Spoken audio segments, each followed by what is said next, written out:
ఈరోజు మనం చెప్పుకోబోయే కథ రామలింగడు. రామలింగడు కాళికాదేవి వరం వల్ల గొప్ప కవి అయినాడు. కానీ ఏమి లాభం? ఆ రోజుల్లో అంత పెద్ద కవులను ఆదరించగలవారు తెనాలి చుట్టుపక్కల లేరు. ఒక్క విజయనగరం మహారాజు కృష్ణదేవరాయలు మాత్రం తెలుగు కవులను ఆదరిస్తూ ఉండేవారు.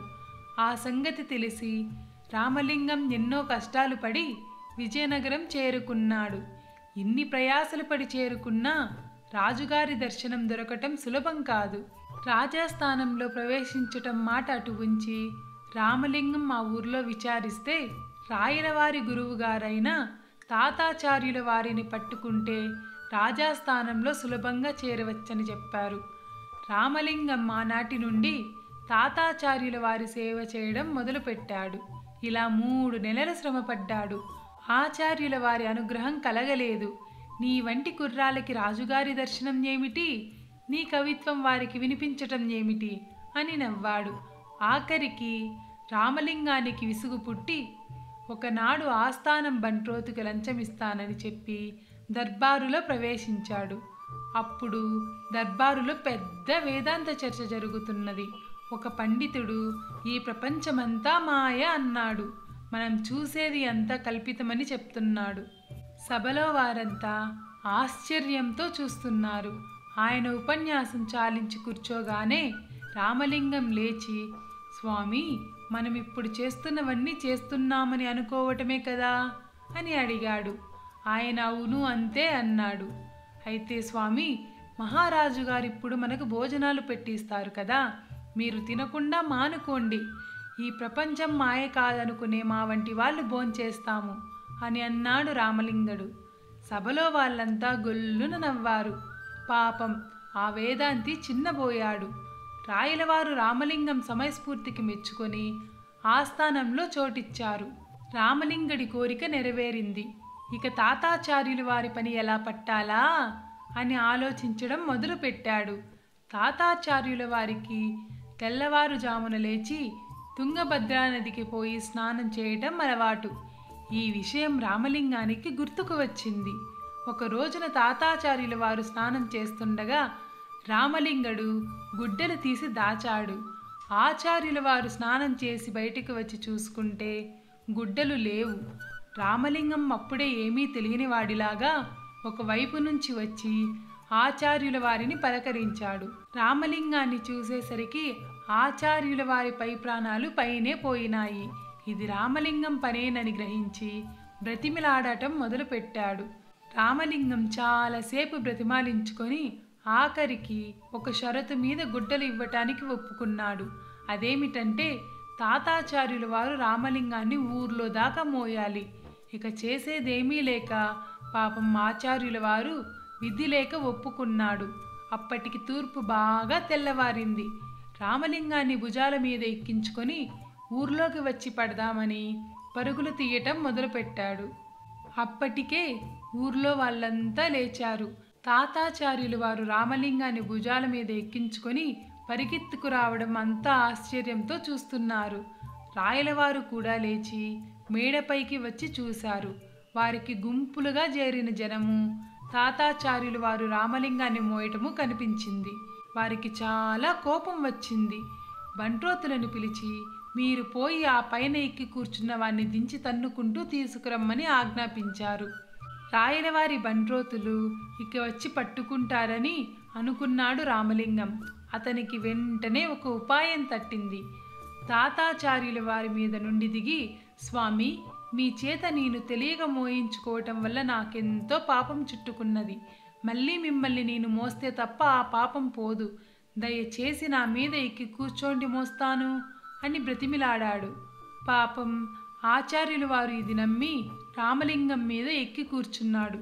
కాస్త దూరం పోయారో లేదో బంట్రోతులు వచ్చి తాతాచార్యుల వారిని రామలింగం మీద నుంచి లాగి బాదుకుంటూ రాయలవారి దగ్గరికి తీసుకెళ్లారు. నేను రాజుగారి గురువుని అని ఎంత మొత్తుకున్నా వాళ్ళు వినలేదు. రాయలవారికి గురువుగారి అగచాట్లు చూసేసరికి మరీ కోపం వచ్చింది. రామలింగాన్ని పట్టుకుపోయి గోతిలో పాతిపెట్టి ఏనుగుల చేత తొక్కించమని ఆజ్ఞాపించారు. రాయలవారి ఆజ్ఞ ప్రకారం ఇద్దరు సేవకులు రామలింగాన్ని ఊరి బయటకు తీసుకువెళ్ళి ఒక గొయ్యి తవ్వి అందులో గొంతు వరకు పూడ్చిపెట్టారు.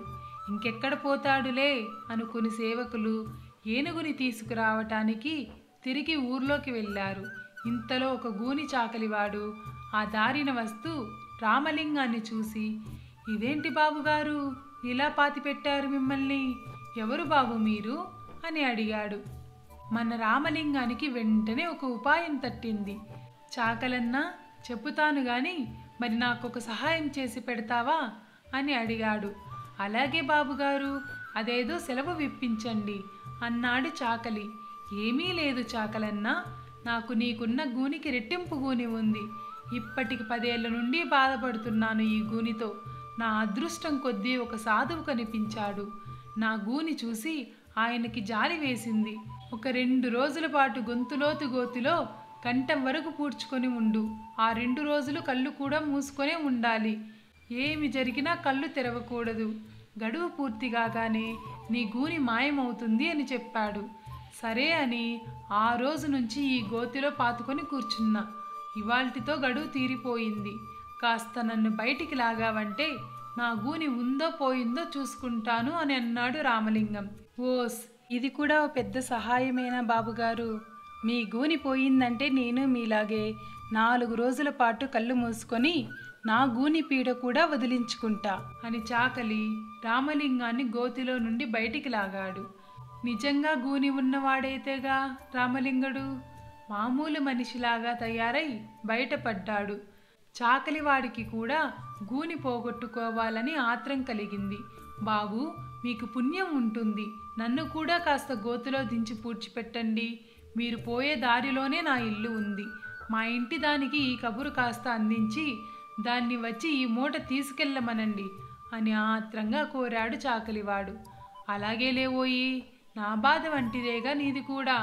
కానీ నువ్వు మాత్రం ఈ వారం రోజులు కళ్ళు తెరవకూడదు. ఏమి ప్రమాదం జరిగినా సరే అని అన్నాడు రామలింగం. రామలింగం చాకలివాణ్ణి గోతులో గొంతు వరకు పూడ్చి తన దారిన తాను బయలుదేరిపోయాడు. పోతూ పోతూ చాకలివాడి పెళ్ళాంతో ఈ సంగతి చెప్పాడు. చాకలివాడి పెళ్ళాం అన్నం మూట కట్టుకుని బయలుదేరింది. ఈలోపుగా రాయలవారి సేవకులు ఏనుగులు తీసుకొని రామలింగాన్ని పూడ్చిపెట్టిన చోటుకి వచ్చారు. అప్పటికి కొంచెం చీకటి పడింది. గోతిలో ఉన్నది రామలింగమేననుకుని వాళ్ళు ఏనుగుల చేత తొక్కించారు.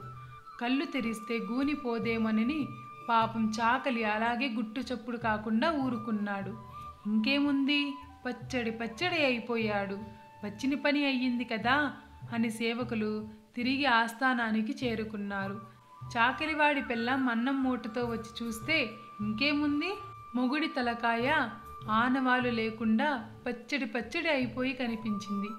పక్కనే వాడి గుడ్డల మూట చూసి అది తన మొగుడి తలకాయ అని తెలుసుకుంది. ఆ మూట నెత్తినేసుకొని లబో దిబోమంటూ ఆస్థానానికి వచ్చింది. ఈలోపుగా మన రామలింగం కూడా ఆస్థానం చేరుకున్నాడు. జరిగిందంతా విన్న తరువాత రాయలవారు, ఔరా పిడుగా, ఎంత పని చేశావు! నిష్కారణంగా ఏమీ తెలియని చాకలివాణ్ణి నీ పొట్టన పెట్టుకున్నావుగా. ఏదోలే, అయ్యిందేదో అయిపోయింది. నువ్వు తిరిగి మా కళ్ళ ఎదుట పడ్డావు. అదే 10,000 అలా అని చాకలిదానికి కొంత ధనం ఇచ్చి పంపించాడు.